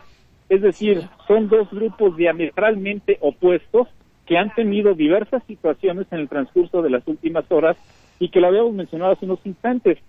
Si esto, ante la nula intervención de la autoridad de la policía, no se controla, podríamos estar hablando de que en cualquier momento esto podría derivar en un enfrentamiento. Entonces, actualmente no hay intervención de la policía, es decir, no hay ahí Guardia Nacional y otras cosas como al principio de cuando se estaban instalando los de Frena. No ha ocurrido como tal. La policía solamente se mantiene durante todo lo que ha durado este campamento, estos 4 días que llevamos. La policía no ha intervenido. ¿Cuál es su función? Solamente formar cercos para no permitirles llegar hacia el Zócalo, del lado del eje central y del lado de Avenida Juárez y Paseo de la Reforma, para impedir que lleguen más camiones o algún tipo de reforzamiento para este campamento. La policía también se mantiene en cercos en las calles que cruzan la Avenida Juárez para impedir que pasen más personas, y solamente su postura es esa por parte de la autoridad: no intervenir y nada más mantenerse como un mecanismo de vigilancia, pero de no intervención ante cualquier situación que pudiera presentarse en esta zona. Híjole, pues arriesgado que no quieran intervenir, pero ojalá que tampoco pase a mayores. Estamos en contacto, Antonio, si es necesario nos volvemos a enlazar. Seguimos en contacto, muchas gracias y buenas tardes. Gracias a ti por tu reporte, ahí tiene parte de lo que está sucediendo en la Ciudad de México en voz de mi compañero Antonio Jiménez. Usted, bueno, ya debe de saber todo lo que ha estado pues saliendo a la luz en torno a este campamento que ya tienen instalados los de Frena. No se les ha permitido llegar al Zócalo. Lo que se dice es que las casas de campaña no están habitadas en su totalidad. Otras personas aseguran que, bueno, no pueden estar ocupadas todo el tiempo porque pues definitivamente también tienen otras cosas que hacer las personas que quieren o intentan hacer este plantón. Vamos a seguirle reportando lo que sucede por allá en la Ciudad de México. Ahora, si me lo permite, nos enlazamos a la conferencia de salud para conocer más sobre el tema de COVID-19 en nuestro país. Y abrir a preguntas y respuestas. Con mucho gusto, señor secretario. Muy buenas tardes con todas y con todos. Conferencia vespertina ya número 205 en este día 115 de la nueva normalidad. Vamos a ver rápidamente la actualización del escenario nacional. El día de hoy superamos el 1.600.000 personas que han sido estudiadas e ingresadas a protocolo para conocer si tienen o no la presencia del virus SARS-CoV-2 y por lo tanto la enfermedad COVID-19, dado que desarrollan signos y síntomas. 51% de ellas dio negativa, por lo tanto se descartan, pero un 44%, que son para el día de hoy 705.263 personas, dieron positivo y por lo tanto son los casos confirmados acumulados de la enfermedad en México. Ya veíamos la reducción en la carga precisamente de personas sospechosas, que es la altura total de la barra de la semana 37 cuando la comparamos con la semana 36, y de ahí también la disminución que hemos tenido en la presentación tanto de los casos confirmados como de los casos estimados que lo vamos a ver a continuación. Continúa en 38% el porcentaje de positividad para la semana 37, que es la última graficada, con lo cual a su vez continúa la tendencia descendente que vemos desde la semana 30 que se ha producido en este porcentaje de positividad, que de manera también un poco indirecta nos devela que tanta circulación hay en la comunidad del virus SARS-CoV-2. Veamos la siguiente diapositiva. Aquí precisamente los casos estimados, que viene a ser la curva de color azul claro superior, en donde vemos esta caída importante que se sigue manteniendo como tal entre la semana 36 y 37, con ahora un menos 20%. Está de hecho prácticamente a la misma altura que los casos recuperados, que también veíamos ya desde hace algunos días han superado el 500,000 de casos de personas que se han recuperado, que han sanado de la enfermedad. Por lo tanto, nuestra epidemia activa, que es el porcentaje de casos activos estimados, es de solo el 4%, representada por 31.961 personas. Veamos la siguiente diapositiva. Ocupación y disponibilidad hospitalaria. Ya hemos visto que en los últimos días el movimiento en este tipo de información es poca, sin embargo siempre manteniendo la tendencia a el descendente que presentan en cada una de las entidades federativas, al menos 46% de disponibilidad en el estado que es Nayarit, que más ocupación tiene, pero tenemos disponibilidades tan altas como de 95-94%, por ejemplo en Chiapas y en Campeche. Situación similar, si vemos la siguiente diapositiva, en las camas con ventilador, que son para los pacientes más críticos, 25% estarían ocupadas a nivel nacional y al menos 55% de disponibilidad de este tipo de camas.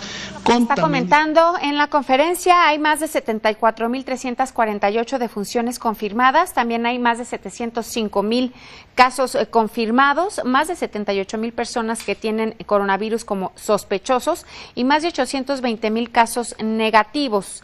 También se tiene un estimado en defunciones de 76,047 y hay más de 506 personas que afortunadamente ya se han recuperado. Nos vamos a hacer una pausa, regresamos con más. Acompáñame.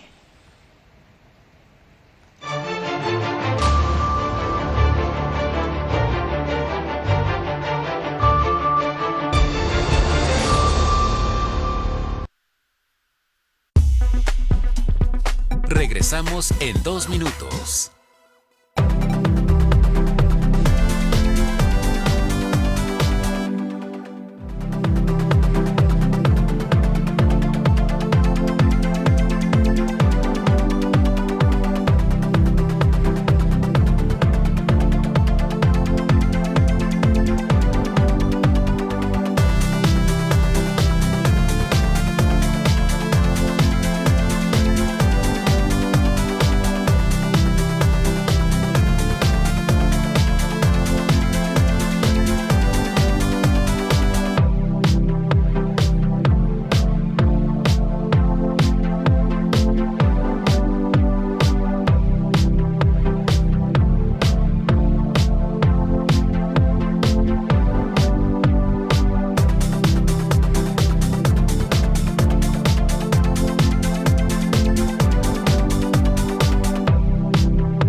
TVC. Mira, necesitan pues trabajar para poder seguir subsistiendo. ¿Qué tal andamos en los números? Bloqueó 127 cuentas bancarias. Lunes a viernes, 6:58 de la tarde. Mega Noticias TVC informa con Alejandra López.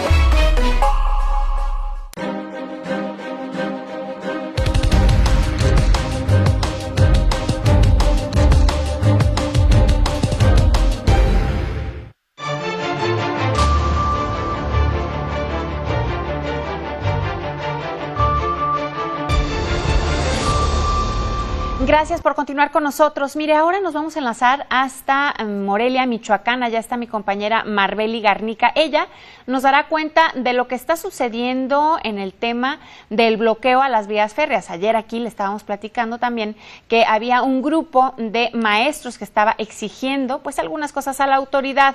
Hoy parece que la policía ya los está retirando del lugar, pero bueno, como le digo, nos enlazamos hasta Morelia, Michoacán con mi compañera Marbeli para que nos dé cuenta de ello. ¿Cómo estás, Marbeli? Buenas tardes.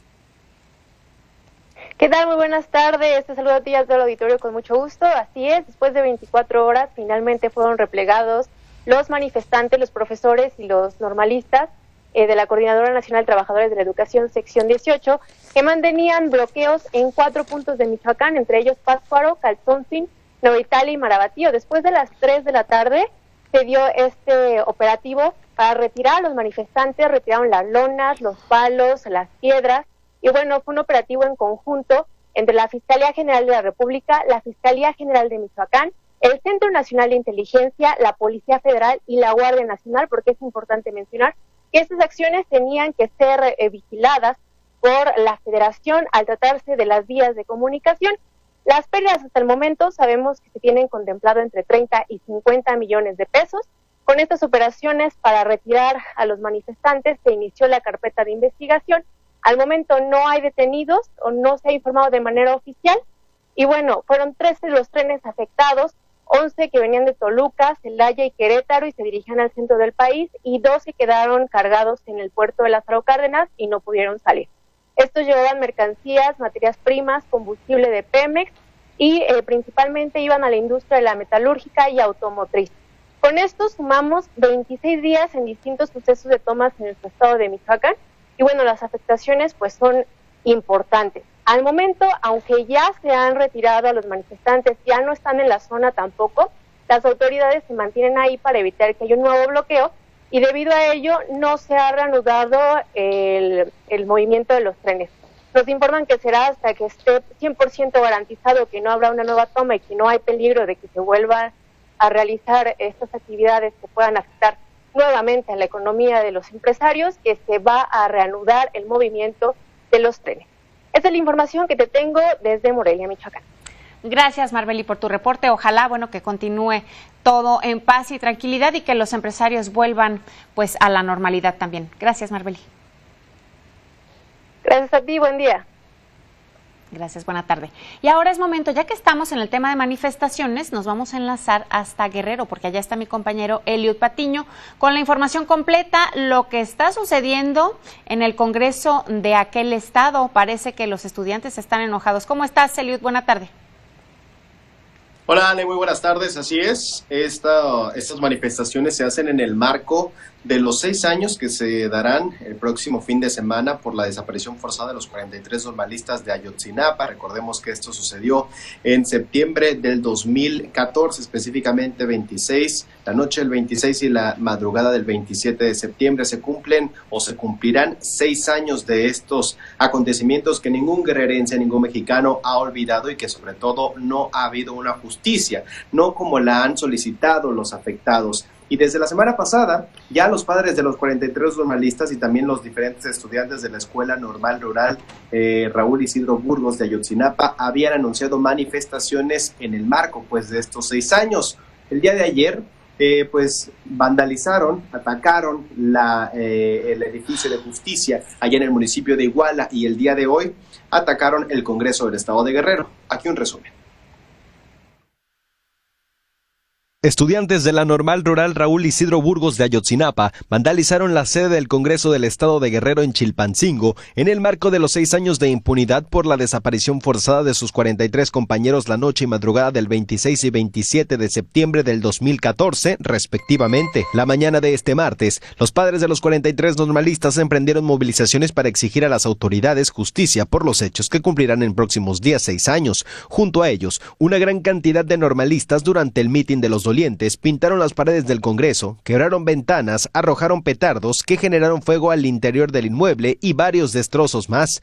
Posterior al mitin, una gran cantidad de manifestantes forzaron el portón principal del Congreso para ingresar a las oficinas. Una vez al interior utilizaron una camioneta repartidora de la empresa Lala, a la que le prendieron fuego y estacionaron en la puerta del edificio, misma que se calcinó y por ende quemó parte del inmueble.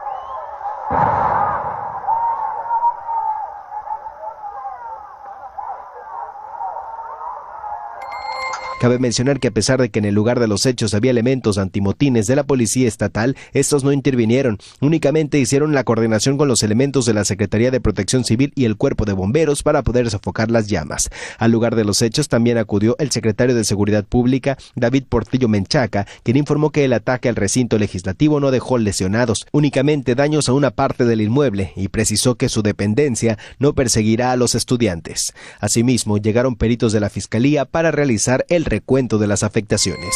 Por supuesto que nuevamente reprobamos la violencia que hace aproximadamente una hora se desarrolló en torno al edificio del Congreso del Estado, en donde hay afectaciones a las oficinas administrativas del primero y segundo piso, hay afectaciones aparte de la entrada de la biblioteca, hay afectaciones a algunos monumentos, bustos, que estaban colocados en esta parte en el transcurso de la mañana, de no introducir al Congreso del Estado ni policías del Estado ni integrantes de la Guardia Nacional. La información que tuvimos fue de que estaban los grupos de jóvenes que participaron en torno al mitin fuera del Congreso, es de que varios jóvenes traían artefactos explosivos. Eliud Patiño, Mega Noticias. Pues ahí lo tienes, Ale. Esta es la situación que se vive aquí en el estado de Guerrero. La postura del gobernador llama bastante la atención de todos los guerrerenses, porque si bien sabemos, no debe de estar permitido estos actos vandálicos, y ahora el gobernador del estado, Héctor Astudillo Flores, dice que la postura de su administración no será utilizar la fuerza pública. Por eso es que no intervinieron el día de hoy los cuerpos antimotines, no intervino tampoco la Guardia Nacional, como lo ha hecho pues en años anteriores, porque hay que mencionarlo y hay que decirlo, cada año, cuando se va a cumplir pues un año más de la desaparición forzada de los 43 normalistas de Ayotzinapa, hay manifestaciones, toda una jornada amplia de manifestaciones, y en esta ocasión, en pleno 2020, dicen las autoridades estatales, no habrá intervención, por lo menos de su gobierno, porque no están buscando confrontaciones. Sin embargo, bien lo han declarado los padres de familia y también los normalistas. Ellos seguirán, sí, exigiendo la justicia. Si no es por las buenas, será por las malas. Así las cosas en el estado de Guerrero, Ale. Híjole, pues, no sé qué decir ante la falta de Estado de Derecho que hemos estado presenciando. O sea, sí, qué bueno que se manifiesten, pero entonces que hagan lo que quieran, que hagan destrozos y que externen su inconformidad como sea, la autoridad como si nada. Sí, además, bueno, en esta ocasión no hubo ninguna persona lesionada, eso afortunadamente, pero hay que decirlo que hay antecedentes, que en el pasado ha habido quema de autobuses, robo igual de autobuses, incluso hasta tiroteos en estos desalojos de tomas de casetas de peaje, en fin, una gran cantidad de antecedentes que se han desatado a raíz de esta petición de justicia por parte de los dolientes en este tema tan importante que ha marcado la historia de México, sin lugar a dudas, la desaparición forzada de los 43 normalistas, pero como bien lo dices, ¿qué va a pasar? ¿Se va a permitir que se haga lo que se les dé la gana? Esa es la pregunta. Pues sí, eso está por verse también. Estamos al pendiente, Eliud. Gracias por tu reporte. Hasta luego, Ale. Hasta luego, buena tarde. Ahí tiene parte de lo que está sucediendo. Las manifestaciones, digamos que ya no son una novedad en nuestro país. A lo mejor usted se acuerda, esta manifestación por parte de algunas personas que tenían, bueno, pues esta inquietud en el tema de la presa de La Boquilla. Bueno, ya allá, en aquel lugar, sin la presencia de los diputados y alcaldes que participan en las manifestaciones y esta toma de la presa La Boquilla, el lunes la secretaria de Gobernación, Olga Sánchez Cordero, se reunió con 4 diputados y 10 presidentes municipales de Chihuahua, con quienes acordó la instalación de una mesa permanente de diálogo y construcción de acuerdos para cumplir con Tratado de Aguas de 1944 y revisar la situación de las presas. Se acordó dirimir conflictos de manera institucional, pacífica y legal, facilitar la comunicación con las instancias de gobierno federal, intercambiar información puntual sobre el cumplimiento del tratado y la situación de las presas internacionales y las presas principales de la región de Conchos, y un compromiso por el respeto irrestricto para el ejército mexicano y también para la Guardia Nacional. Pero en esta reunión no participaron los alcaldes de Delicias, Eliseo Compeán, y San Francisco de Conchos, Jaime Ramírez Carrasco, o el diputado Mario Mata Carrasco, quien ellos han impulsado las manifestaciones, y este domingo participaron en un mitin donde los productores agrícolas afirmaron que el gobierno federal emprendió una guerra contra el pueblo de Chihuahua. Queremos que se retire el ejército. Queremos libertad para nuestros compañeros detenidos. Queremos justicia por el artero asesinato de nuestra compañera Jessica Silva. Y mire, por lo menos 200 elementos de la Guardia Nacional mantienen un fuerte operativo de seguridad en la presa Las Vírgenes, de la cual se sigue extrayendo agua para el pago del tratado a Estados Unidos. Las inmediaciones de la presa Francisco y Madero, mejor conocida como Las Vírgenes, ubicada en el municipio de Rosales, se ha convertido prácticamente en una base militar. Un centro de mando, helipuerto, 2 zonas de defensa con barricadas, alambre de púas, así como áreas de descanso y grupos de vigilancia en zona de turbinas y las estaciones de medición, es parte de lo que la Guardia Nacional ha instalado en la zona desde el pasado 19 de julio, cuando tomaron control de esta presa para dar inicio con la extracción. Martín Parga, dirección de la Asociación de Usuarios del Riego del Estado de Chihuahua, dijo que el trasvase de agua de Las Vírgenes a El Granero no se ha detenido desde julio y esto ya está causando daños en los cauces y márgenes del río San Pedro, así como a la estructura de la presa.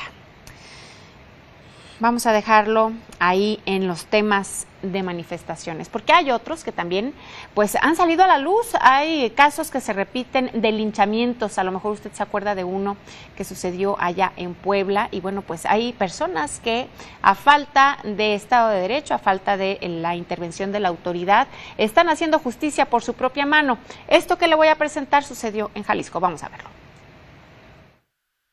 Cansados de la delincuencia, vecinos de Lomas de Polanco en Guadalajara decidieron hacer justicia por su propia mano y lincharon a un sujeto que asaltó un negocio la tarde del domingo. El individuo fue alcanzado por la turba en la esquina de Carlos A. Carrillo y Teodomiro Manzano. Ahí lo golpearon hasta causarle la muerte. Esta mañana todavía se encontraban en el lugar las cintas de acordonamiento y un par de veladoras.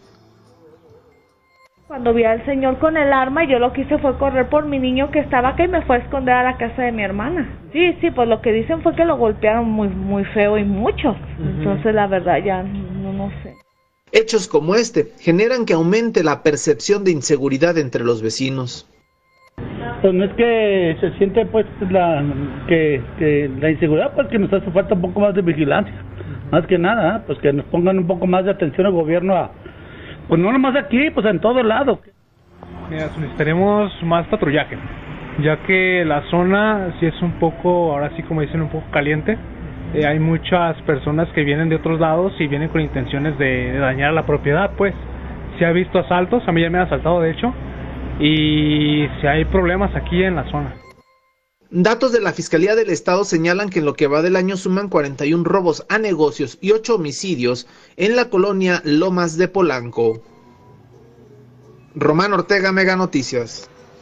Ahí tiene parte de lo que sucede en nuestro país, lamentablemente.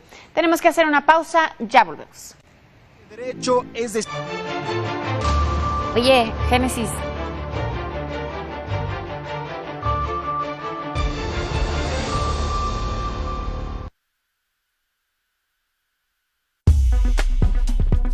Regresamos en 2 minutos.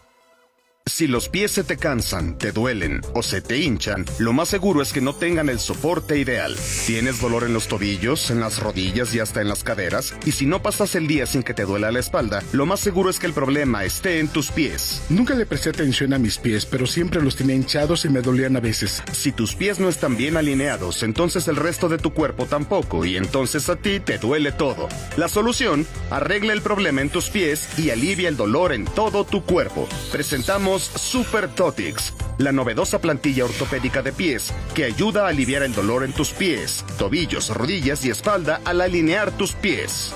Y lo mejor es que puedes conseguirlas sin receta médica. Deja de sufrir y vuelve a las actividades que tanto amas: ir a caminar, a correr, salir a tu jardín o hasta ir a jugar golf. Llama al número que aparece en pantalla y llévate tus plantillas ajustables Super Totix por un increíble precio de lanzamiento exclusivo para esta oferta de televisión. Además, a las primeras 100 personas en llamar, les enviaremos también nuestras pantuflas Deluxe de espuma de memoria de la mejor calidad. Son las pantuflas que quieres llegar a ponerte después de un día pesado. Suaves, relajantes y con el soporte ideal para tus pies. Y serán tuyas completamente gratis. Super Totix cuentan con la garantía de satisfacción total de Innova. Pruébalas por 30 días y si no te encanta cómo hacen sentir tus pies, regrésalas y te devolvemos tu dinero. Y todavía hay más. Como parte de nuestra oferta especial de lanzamiento, a las personas que llamen en los siguientes 20 minutos, les daremos un descuento del 30% en su orden. Sí, escuchaste bien. Te llevas tu Super Totix con 30% de descuento. Pero apresúrate, solo tienes 20 minutos. Ya nos conoces. Sabes que Innova es calidad, prestigio y confianza. ¿Qué esperas para aliviar tu dolor? El alivio y el soporte que necesitas están a solo una llamada de ti. No lo pienses más. Llama ya.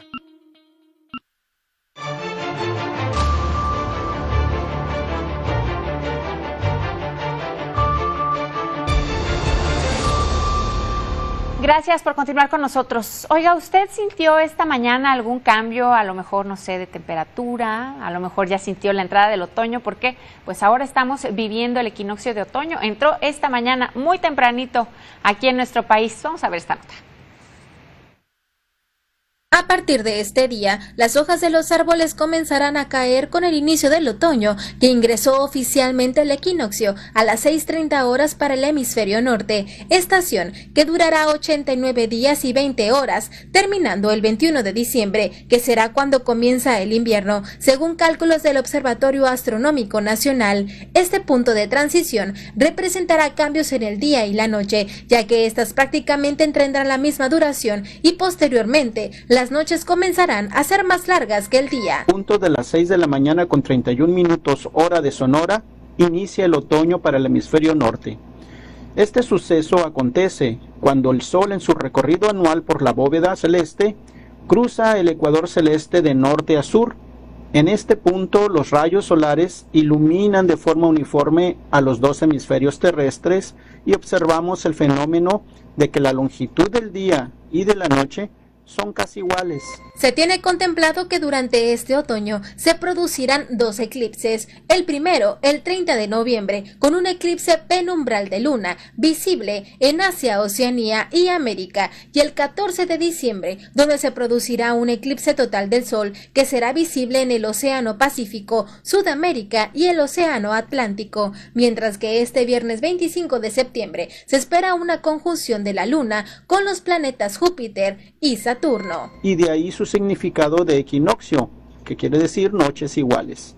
De aquí en adelante los días empezarán a ser más cortos y las noches más largas. También aprovechando el espacio para comunicarte que el próximo viernes 25 de septiembre tenemos una conjunción de la Luna con los planetas Júpiter y Saturno después de la puesta del Sol. Danae Rivas, Mega Noticias. Varios días nos quedan en otoño, 89 más o menos es lo que nos decía la nota. Hay que pues estar prevenidos porque después ya se viene el frío, en algunas entidades el frío en serio. Y ahora lo invito a que me acompañe a ver esta información que trascendió el día de hoy. Tiene que ver con algo que se descubrió allá en Egipto. Se trata de 27 sarcófagos sellados en una tumba. Según los arqueólogos, estos ataúdes fueron enterrados hace alrededor de 2.500 años. Los expertos habían encontrado más de una decena de estos sarcófagos en el mismo lugar, pero luego detectaron 14 más a 11 metros de profundidad. A pesar de permanecer bajo tierra durante milenios, los ataúdes han conservado algunos de sus colores originales. Los arqueólogos también descubrieron una colección de artefactos más pequeños en el sitio, según un comunicado del Ministerio de Turismo y Antigüedades de Egipto. Ahí, bueno, pues ya se están describiendo los descubrimientos y claro que están contentos porque pues dicen que este es uno de los hallazgos más grandes de Egipto en más de un siglo. Vamos a ver exactamente qué más novedades nos tienen con respecto a este hallazgo. Y ahora es momento de conocer la información internacional en este recorrido. Vamos a verlo. El primer ministro de Reino Unido, Boris Johnson, pidió este martes a los británicos que trabajen desde casa siempre que sea posible y ordenó el cierre más temprano de restaurantes y bares para frenar la rápida propagación de una segunda ola de coronavirus. Asimismo, anunció que los estadios de fútbol no abrirán a principios de octubre como se tenía planeado, con restricciones que probablemente se extenderán por 6 meses más, luego de que científicos del gobierno advirtieron que las muertes podrían escalar si no se toman acciones urgentes. Johnson no anunció un confinamiento estricto como el impuesto en marzo pasado, pero dijo que podría tomar más medidas si la enfermedad sigue avanzando como lo hace en España o Francia. La presidenta de la Comunidad de Madrid, Isabel Díaz Ayuso, solicitó este martes la ayuda del ejército para luchar contra la propagación del coronavirus en la ciudad y sus alrededores, donde su gobierno ha ordenado el cierre parcial en algunas de las zonas más pobres, desatando protestas durante el fin de semana pasado. Durante la primera ola de contagios entre marzo y abril, España desplegó miles de militares en la lucha contra el COVID-19. Ahora, con el repunte de contagios que ha llevado el número total de casos a superar los 640,000, el más alto de Europa Occidental, se vuelve a solicitar la ayuda del ejército. Ayuso también pidió que se vuelvan a levantar en Madrid hospitales de campaña para atender a los infectados. Argentina registró este lunes un nuevo récord diario de muertos por COVID-19, al contabilizar 429 fallecimientos, lo que eleva a 13.482 el total de las víctimas fatales. Se trata de la cifra más elevada desde que la pandemia golpeó al país sudamericano, que mantiene medidas de confinamiento desde el 20 de marzo, aunque con una flexibilización progresiva por regiones. El Ministerio de Salud reportó que el total de casos alcanzó los 640.134, de los cuales 508.563 se recuperaron en el país andino, donde habitan 44 millones de personas. Las provincias con mayor cantidad de casos son Buenos Aires, seguida por la capital federal, Santa Fe, Córdoba y Mendoza. El secretario general de Naciones Unidas, Antonio Guterres, participó este martes en la primera reunión virtual de líderes mundiales, en donde advirtió que el planeta enfrenta una crisis de salud de importancia histórica, la mayor calamidad económica y pérdida de empleos desde la Gran Depresión, amenazas a los derechos humanos y temores de una nueva guerra fría. Durante su discurso en esta reunión anual de alto nivel de la Asamblea General de la ONU, el jefe de la organización dijo que el coronavirus ha puesto al mundo de rodillas y no es más que un ensayo general para el mundo de los desafíos por venir, e hizo un llamado a la unidad global para combatir la pandemia, criticando al populismo y al nacionalismo. El Vaticano divulgó este martes un documento oficial en el que reitera su total oposición a la eutanasia y al suicidio asistido, y acusa a los países y personas que la autorizan o toleran de deshonrar a la civilización humana. El documento, que lleva por nombre Samaritanus Bonus, el Buen Samaritano, elaborado por la Congregación para la Doctrina de la Fe y aprobado por el Papa Francisco, establece como enseñanza definitiva que la eutanasia es un crimen contra la vida humana que no se puede aplicar en ninguna ocasión o circunstancia. Mega Noticias TVC, Rodrigo Muñoz. Es momento de hacer una pausa, ya volvemos.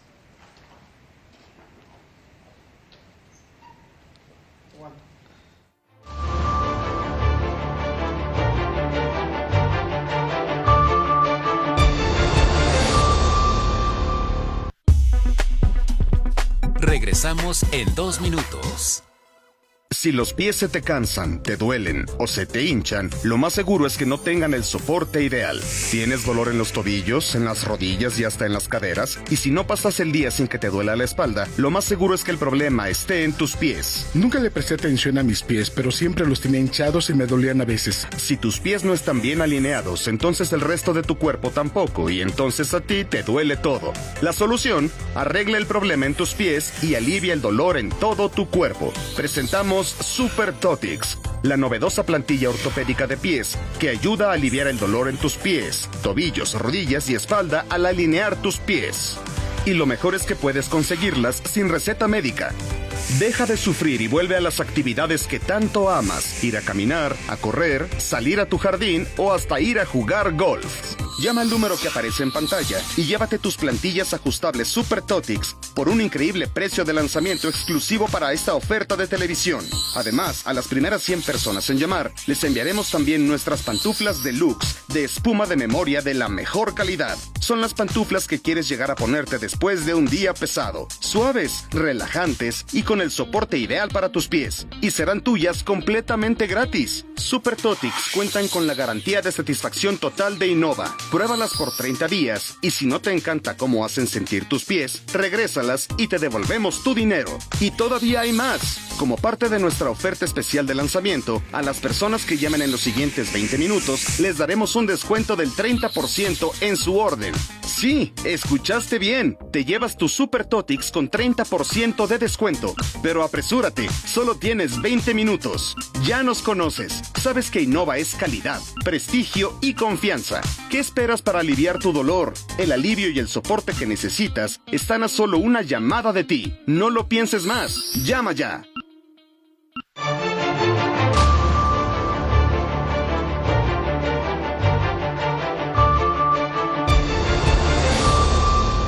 Tal vez usted ya sepa que el día de hoy es el Día Mundial Sin Auto. Esto, por supuesto, pues se conmemora, digamos, se celebra precisamente para dejar de utilizar un día el coche, utilizar otros métodos de movilización y, bueno, pues esto también podría traer el uso de la bicicleta ahora que también está, pues digamos, en boga con el tema de la pandemia, la restricción a utilizar el transporte público, etcétera. Pues digamos que esta es una buena alternativa, pero para platicarnos más de eso, nos vamos a enlazar y agradecemos que nos haya tomado esta videollamada a Jesús Carlos Soto Morfín. Él es director de Movilidad y Transporte en el municipio de Zapopan, en el estado de Jalisco. ¿Qué tal? Buena tarde, Jesús. Alejandra, ¿qué tal? Muy buenas tardes. Mucho gusto estar aquí platicando contigo. Gracias, el gusto es de nosotros. Gracias por estar con nosotros. Pues estábamos platicando, estábamos a manera de introducción diciendo que hoy es el Día Mundial de pues no utilizar el coche, para ver los beneficios que nos puede traer, no nada más en la salud, sino también, digamos, a temas de ecología y, bueno, otros innumerables que podría traer a la ciudad y a la sociedad. ¿Qué beneficio le ven ustedes en la movilidad, que ahora, bueno, pues está en boga el tema de las ciclovías y que más gente se suma a subirse a la bicicleta? Así es, Alejandra. Hay que pensar en primer lugar que estamos en un contexto mundial de crisis climática. Es decir, no podemos seguir empeorando las emisiones de CO2, equivalente CO2 a la atmósfera, a costa de poner en mayor riesgo la supervivencia de la especie en este planeta. Entonces, el